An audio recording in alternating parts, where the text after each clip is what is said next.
Hello and welcome to Publishing Power. My name is JoEllen and I am here today with Hayley Milliman from ProWritingAid. Hello, Hayley. Hi, happy to be here. Oh, thank you for joining us. We are discussing today how to improve your manuscript readability, and this is something we contact Hayley for because she works with ProWritingAid, and they're basically a grammar guru and style editor and copy editor and a writing mentor all inside this one fantastic platform. And we do use ProWritingAid, every single one of our editors, and our professional editing tools. So we love combining and partnering with them and helping people do better self-editing so that their writing improves and does all kinds of fun things. And one of the great things about ProWritingAid, I'm just going to throw in there, is that they have all these fantastic articles and videos and quizzes now. So it is fun, and they follow around, and they're kind of in your computer, in your phone, in your writing, your emails, whatever, and they're helping you to get better and better. So Hayley's come in today as the content lead, and she is here to talk to us about manuscript readability and how to improve that. Can you kind of give us an intro to what you're thinking here? Yes, that's a great question. So when I'm talking about readability, I am basically talking about how easy your manuscript is to read. So kind of obvious, Yeah, but okay. But it's Thanks. actually one of the it's one of the things that we think about kind of secondary, and it's actually one of the topics when I talk with writers that they have kind of backwards in a lot of ways. And so I'll back up and kind of tell a little bit of a story. I got my start in my career as a teacher. And so I taught English for 3 years in elementary school. And then after that, I started working as a curriculum developer. And as a curriculum developer, I was like writing assessments for elementary and middle school English and social studies and all that type of stuff. And readability was super important for that because you're trying to basically test your students' knowledge, but you have to do it at like a reading level that makes sense for them. And so that was kind of my first real intro to readability and how it can affect kind of user experience, because before that I was kind of familiar with like the idea of readability and readability scores. Like when I would run like Microsoft Word's like spelling and grammar check, they would give you that score. And like when I was younger, like myself in college, I'd be like, oh, I just want to get like the highest one possible because that means like I'm really smart, and like that means my writing's really good if I'm like at like the highest it possibly can be. So I'd be like throwing all these words in there.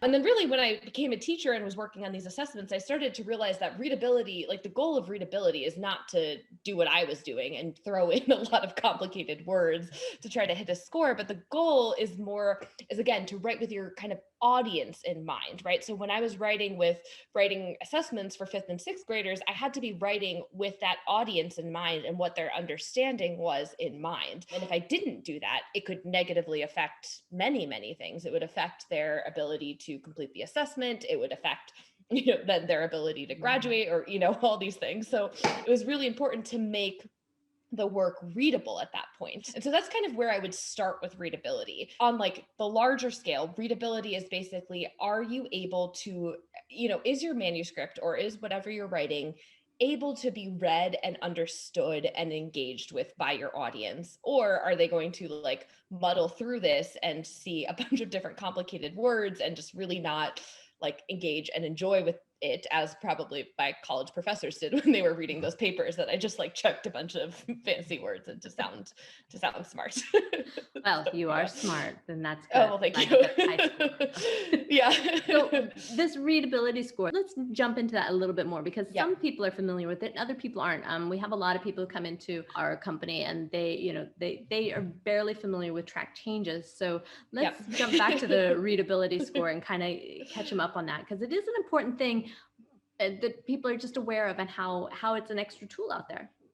Yeah. So basically a readability score is just kind of a numerical representation of how easy your work is to read. There isn't like one specific readability score. Rather, there are a number of different formulas out there that all kind of give their own number, but basically they all say the same thing, right? Like they basically all kind of say and predict who is able to read your text based on a number of different calculations. So some kind of famous ones out there are like Flesch Kincaid, which I think is what's in Microsoft Word, Dale Shaw, Gunning Fogg. Basically, all of these are just kind of different ways to calculate what's in your writing and then make a prediction about who is able to read it. And who's able to read it doesn't mean necessarily like who's able to enjoy it, but like what person would be able to read and understand this. So moving back to when I was writing these assessments, I was always aiming for a readability score that was at or below kind of where my students were. So if I was writing a fifth grade,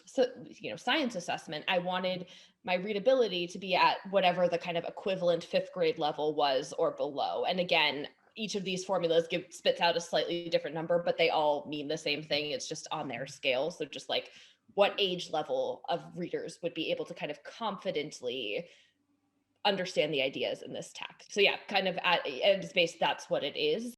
And as I said, there's multiple different kind of formulas out there, but they all really just are predictors of who can read your writing. And they look at things like sentence length, like word choice, use of jargon, all that type of stuff.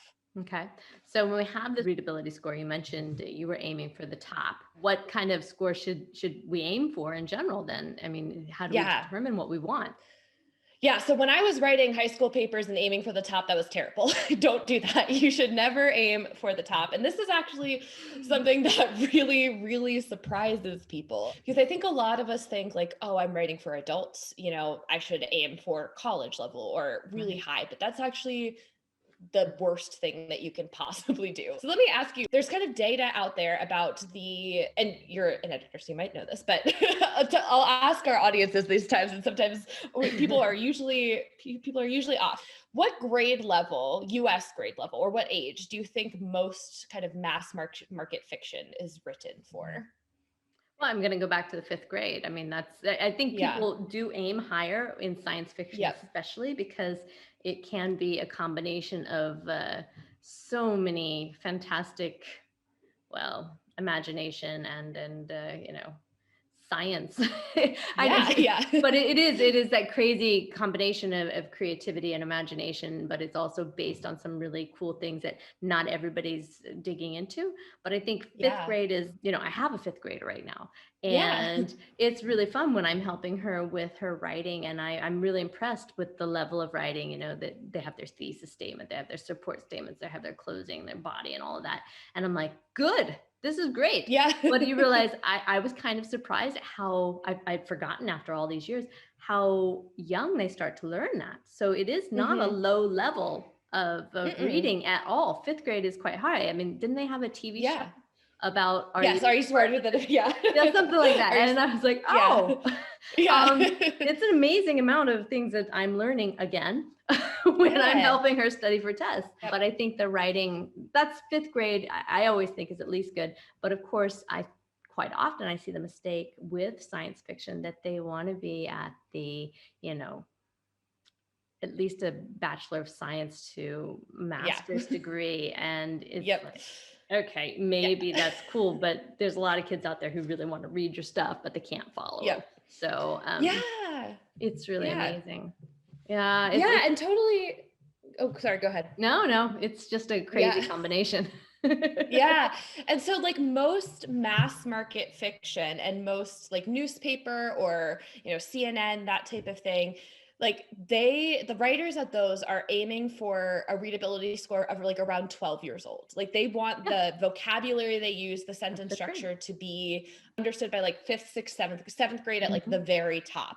And that's like, just like you said, a lot of writers make that mistake where they're going way higher than that. They're thinking, oh, I'm writing for adults, so I should write at Bachelor of Science level, or I should write at college level. And it's like, no, you should actually aim for the word choice and the sentence structure to be at about, again, 12-year-old, like, so that a 12-year-old could understand it. And that is like one of the kind of key pieces, because if you think about like, what the level I can read at, right? So if I could like at my highest read at like, I don't know, like a bachelor or master's level, whatever. And so like, I don't want to do that every day. Right. Like when I'm reading a book for fun, I want to like get lost in the world, get lost in the characters, get lost in the ideas. Not I the don't want to sit vocabulary. there. Yeah. I don't want to be like having my dictionary next to me and having to flip open and like, or go back to the beginning of the sentence and be like, well, what was this about? You know, like I don't want to have a highlighter to read a book. And so that's, again, many fiction writers make this mistake where they think, oh, I need to aim for a higher readability score, but rather you should actually aim for something that's lower. Again, for most of us, that's going to be right around 12 years old. And so that way the like ideas, the characters, so that way your writing is fun. And one of the things I kind of talk about in that is that what like readability is flexible. So if you're writing for a science fiction audience, they might have different kind of understandings or backgrounds than, again, like a romance audience or something like that, different things they expect. So what makes something readable for that audience is different than another audience. So there is kind of flexibility in there in what you're aiming for. And it doesn't really mean like, oh, I'm using simple words the whole time. It just means like, this is readable for who, like the overall kind of goal is 12, like a 12-year-old could read it. And then where you specialize in different points will be differ kind of depending on who you're writing for.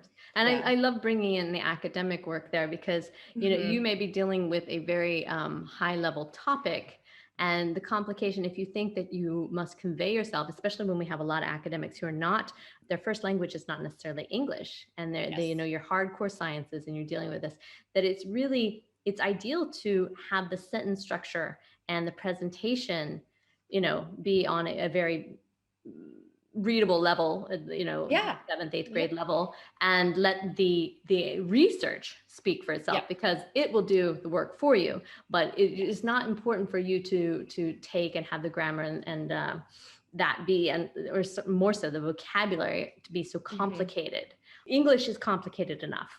It really is. You definitely. So we don't need to magnify it for anyone, I think. And also when you get into different languages, language, and when I'm talking about that, I mean British versus American.